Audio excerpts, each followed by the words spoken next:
राधे राधे। भगवद गीता हिंदू धर्म ग्रंथ महाभारत के भीष्म पर्व के अंतर्गत आने वाला एक अत्यंत पवित्र और दार्शनिक ग्रंथ है। ये गीता भगवान श्री कृष्ण और अर्जुन के मध्य हुआ संवाद है, जो महाभारत के युद्धभूमि कुरुक्षेत्र में हुआ था।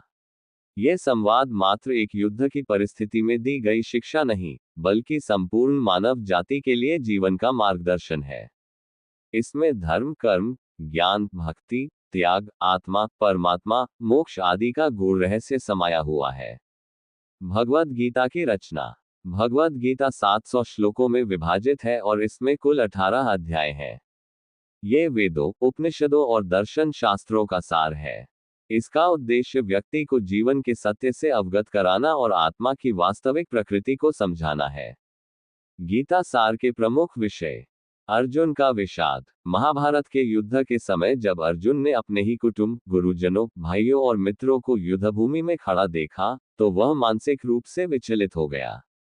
उसने अपने गांडीव धनुष को नीचे रख दिया और कहा कि वह अपने स्वजनों की हत्या नहीं कर सकता। वह मोह, शोक और दुविधा में पड़ गया। यह अवस्था हर मानव के जीवन में आती है, जब वह सही और गलत के बीच निर्णय नहीं कर पाता। यही विषाद योग है, जब व्यक्ति आत्मग्लानि और भ्रम में होता है। कर्म योग। भगवान श्री कृष्ण अर्जुन को उपदेश देते हैं कि आत्मा अमर है, न इसे कोई मार सकता है, न जला सकता है, न काट सकता है। ये नित्य, शाश्वत, अजन्मा और अविनाशी है। कर्म करने का अधिकार मनुष्य को है, लेकिन फल की इच्छा करना उसका अधिकार नहीं। श्री कृष्ण कहते हैं, कर्मण्येवाधिकारस्ते मा फलेषु कदाचन मा कर्मफल हेतुर्भुर्मा ते संगोस्त्व कर्मणि। ये श्लोक कर्म योग का मूल है। निष्काम कर्म। कर्म करते रहो, फल की चिंता मत करो। आत्मा का स्वरूप। आत्मा शरीर से भिन्न है। शरीर नश्वर है, आत्मा अमर। जैसे मनुष्य पुराने वस्त्रों को त्याग कर नए वस्त्र पहनता है, वैसे ही आत्मा एक शरीर को छोड़कर दूसरे में प्रवेश करती है। यह पुनर्जन्म का सिद्धांत है। ज्ञान योग। ज्ञान योग का अर्थ है आत्मा, परमात्मा और इस संसार के यथार्थ स्वरूप को जानना। जब व्यक्ति यह जान लेता है कि यह संसार अस्थायी है और केवल आत्मा ही शाश्वत है, तब वह मोह से मुक्त होकर जीवन के उद्देश्य की ओर बढ़ता है। श्री कृष्ण कहते हैं, न ही ज्ञानेन सदृशम पवित्रमेह विद्यते। इस संसार में ज्ञान से बढ़कर कोई शुद्ध वस्तु नहीं है। ज्ञान से ही व्यक्ति अज्ञान, मोह और पाप से मुक्त होता है। भक्ति योग। श्री कृष्ण कहते हैं कि जो मनुष्य पूर्ण श्रद्धा और प्रेम से मुझे भजता है, वह मुझे प्राप्त करता है। भक्ति योग को गीता का हृदय कहा गया है। पत्रम पुष्प फल तोय यो में भक्त्या प्रयच्छति तदह भक्त्युपृतमश्नामि प्रयतात्मनः। भक्त की भावना को भगवान सर्वोपरि मानते हैं। जो भक्त पूर्ण समर्पण भाव से भगवान को अर्पण करता है, वह उन्हें प्रिय होता है।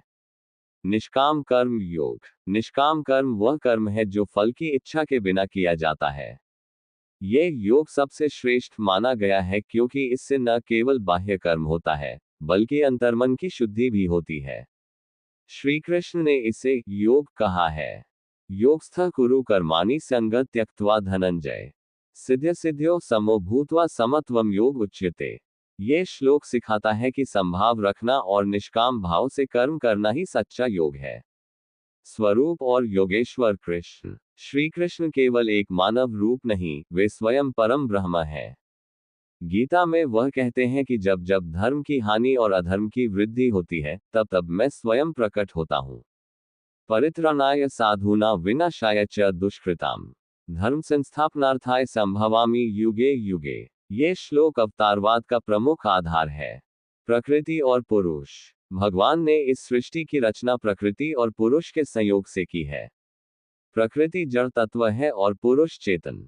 आत्मा पुरुष है और शरीर, मन, बुद्धि आदि प्रकृति के घटक हैं। जब आत्मा प्रकृति में लिप्त होती है, तब बंधन होता है। त्रिगुण और उनका प्रभाव। संपूर्ण सृष्टि 3 गुणों से बनी है: सत्व पवित्रता, रजस क्रियाशीलता और तमस जड़ता। ये तीनों गुण आत्मा को बांधते हैं। सत्व गुण ज्ञान और शांति की ओर ले जाता है।